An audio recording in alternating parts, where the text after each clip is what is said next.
Welcome to Our Girl Relationships. On this channel, we discuss day-to-day problems people face in their lives. Let's start with the video. My little family is made up of my dad and me and an absent mother who left us both before I could even speak. It's not a part of my life which I pay too much attention to. I didn't know her and never felt the need to seek out the presence of a motherly figure in my life. You could say that we have an ordinary life, with the exception of poverty and struggling to make ends meet. Despite the lack of financial stability or luxury, my dad and I have always had each other's back. So economic poverty never seemed to be much of a problem. It always seemed like my poor dad was working himself beyond human capabilities. Despite being very aware and helpful with savings, he always worked 2 or 3 jobs to provide an ordinary everyday life for me. That is, of course, until my life got turned upside down by the events that took place recently. A couple of months ago, I got a call from a construction site that I worked at with my dad informing me that there was an accident at work, and that my father's life being taken away had been the consequence of a machine malfunctioning. The news struck me like a lightning bolt as I had had breakfast with my dad just that morning and never even considered the possibility of it being the last time I would see him. I was born with the guilt of not cherishing our final moments enough before dwelling upon the fact that I would probably never see him again. Emotions blinded my actions and I zoomed through the funeral, hardly mentally present and certainly emotionally devastated. After the funeral, I was the destination of my dad's lawyer. A couple of days later, he came up to me and informed me that my dad had written a will. I didn't think much of it and knew that it was going to be a small sum of money, the car, and some other belongings. He told me that my dad had left me all of his belongings, including the house, car, and the money in his savings account. My breath caught in my throat as the lawyer told me that he had $2.1 million stacked up in his account post-tax without the mention of anyone else. It took me a while to process what the lawyer had just informed me, but it clearly took me by surprise. I got all sorts of flashbacks of my dad barely making ends meet and struggling each month to pay rent on time and provide food and house expenses. There was no way he would have invested any money or won the lottery or even stolen any of it. He was a man of integrity that didn't believe in luck. He had the morals and principles of an underestimated genius but hardworking man. That's how he lived his life, and he made sure to preach it to me every single living day. Although I'm still mourning over the death of my father and unable to process that, I've become a millionaire overnight at the expense of my father's life. The company that he lost his life working at has already paid out $50,000 in compensation, as it's a fairly small one, and the problem wasn't anyone's fault. It was a machine malfunctioning. I can't help the nagging voice in the back of my head constantly steering me towards seeking answers and finding out how my poor dad left me $2.1 million of inheritance out of nowhere. Update: many months have passed and I've been unable to spend any of the money. Not only have I been able to accept that my dad is actually dead and that I'm all alone in the world, and I still struggle to go to sleep each night as a calm, quiet background noise urges me to find out what happened and how my father managed to land such a large sum of money. I had to sit and think of a solid plan to make sure my dad's name wasn't dragged to the mud in case there were illegal activities involved. Still, I also needed to find the answers no matter what because it was becoming a focal point in my life that's just been keeping me from living ordinarily after experiencing such a loss. After many days of contemplation and planning, I decided to get myself together, clean myself up and give myself a proper shave before heading down to the bank where I am to sniff out my first clues. I decided against hiring a private investigator because I wanted things to remain discreet and extra personal. I trusted that the plan I had was solid enough if 8 had inherited any bit of my father's genius. Then, this will be a short-lived investigation that will give the answers I'm seeking and allowing myself to go back to life in the most ordinary way possible.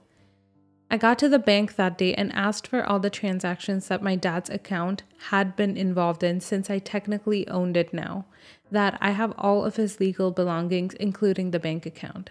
I covered it up by saying that I needed to settle his debts for religious purposes and they seemed to be sold on it for all I cared. What was on the reports was even more confusing because he had been sent a large sum of money from different corporations and companies that I slowly started to recognize as places he mentioned working for at some point or the other. They all started that the letter they should explain, air sincerest of sorrows, and hoped that the money would provide some relief of damage they had caused. It was all along signed lines, but none of the financial reports or signed documents stated why those complaints were sending my dad such large sums of money. That day had ended with me far more confused than I was when it started. What did they mean, and what were they apologizing for? Was my dad involved in some sort of drug dealing ring? Why else would they send him the equivalent of $2.1 million in a country where people struggle to pay for healthy meals? I decided that the next thing to do was to contact each one of those companies claiming that the letters had been lost in the post and requesting another version to be sent out. I waited for a few days as each one of those emails started getting responses and my letterbox was filling up as they did so. When I finally got the courage to read them, I sat on my couch, aware of the possibility that my dad might not have been a good man and that the contents of those letters might ruin the way I view him. My anxiety was getting the best of me, and my suspicions had finally been cleared out when I realized that there was nothing to hide in them. They all explained that they were sorry for having hired terrible employees or for purchasing cheap pieces of machinery and cutting down medical endurance for the newbies. Each one of those letters had a reason to be sorry, and based on it, sent money sum that ranged from what amounts to $100,000 to what amounted to $1 million. They all had one thing in common. They all apologized for having been responsible for taking my dad's life. Their slackness or cheap who had led to his death, and that the money was invoiced to his bank account was included in his recruitment contract. It was starting to make sense after all, only there was no chance my father would have died over 30 times. His body was recovered from the work field of the building company I was supposed to work in with him, and that the company had compensated me for $50,000, no more and no less. How and why were all of these people throwing crap sums of money at my dad when they were P&G corporates taking his life? I decided to pursue my quest for truth and made a list of the closest work fields which belonged to the companies that had sent me money and headed towards them one by one in the following week. Again, I requested that they show me where my dad supposedly took his last breath.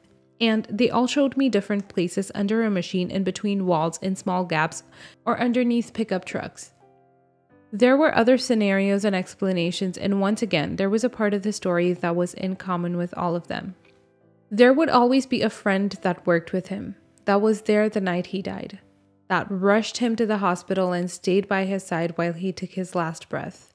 That friend would clean things up and come up with a story and present them with a death certificate and a dying man's wish. Please don't let this get to the courts. Just compensate my son so he can live a decent life on his own and let me be at peace. The people knew my dad personally and trusted him, and therefore complied with the request and trusted the death certificate that they were presented with.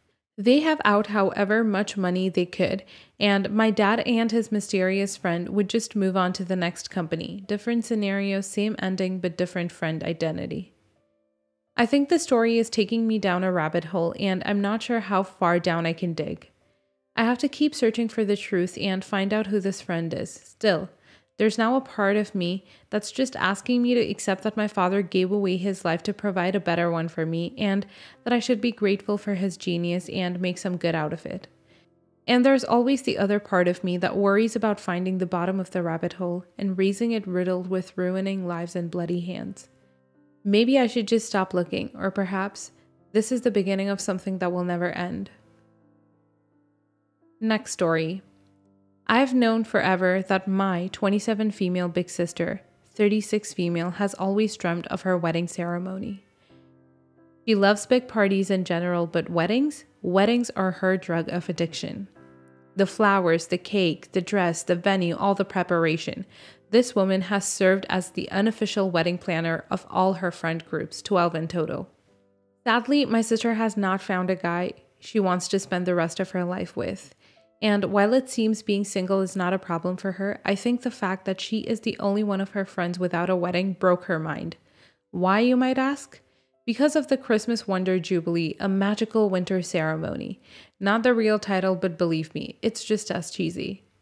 Yeah, she decided to suddenly host a huge party in honor of Christmas and all the good fortune I had in the year. And guys, let me just show you some of the things she is having at this party. A winter committee formed by her best girlfriends and family. Yeah, I'm there.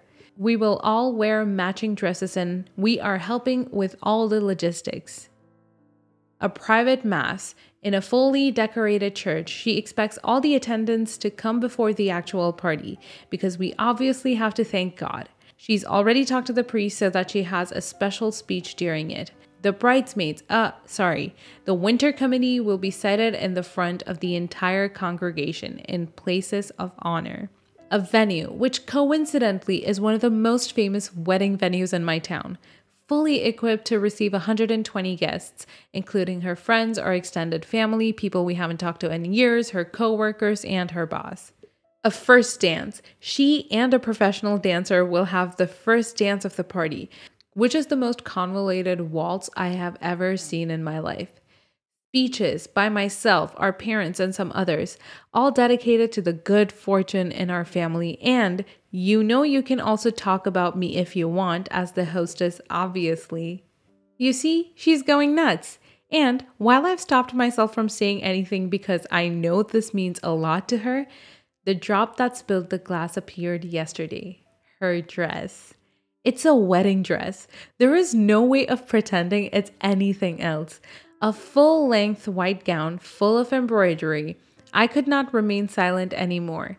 I told her that if she appeared with that in the church, all the guests, including her boss, will see that this is just a weird no-groom wedding and will think that she has gone insane.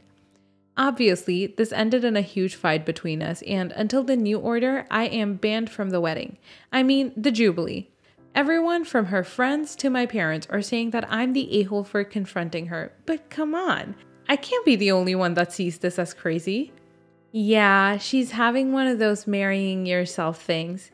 I think they started about a decade ago, possibly in Japan or South Korea. It's just a big party and it sounds like it might be fun. What you need to ask yourself is, are you going to crap on your sister and her special party, or are you going to support her and have fun? That's all you really need to decide. There doesn't need to be confrontation or shaming or criticizing or anything else to make her feel bad. You're the a-hole. Stop making it about yourself and your opinions and support your sister. Yeah, but if original poster isn't living in Japan or South Korea and her guests haven't heard of this trend, then it's naturally going to come off as unusual at the very least. It'd be one thing if original poster's sister acknowledged that she's basically having a marrying yourself party, but it sounds like she's making every effort to pretend otherwise. No a-holes here, you're not wrong, but let her have whatever silly and bizarre party she wants. For all you know, single and loving parties will catch on and she'll have started the trend. I don't think you're the a-hole for thinking she's gone insane.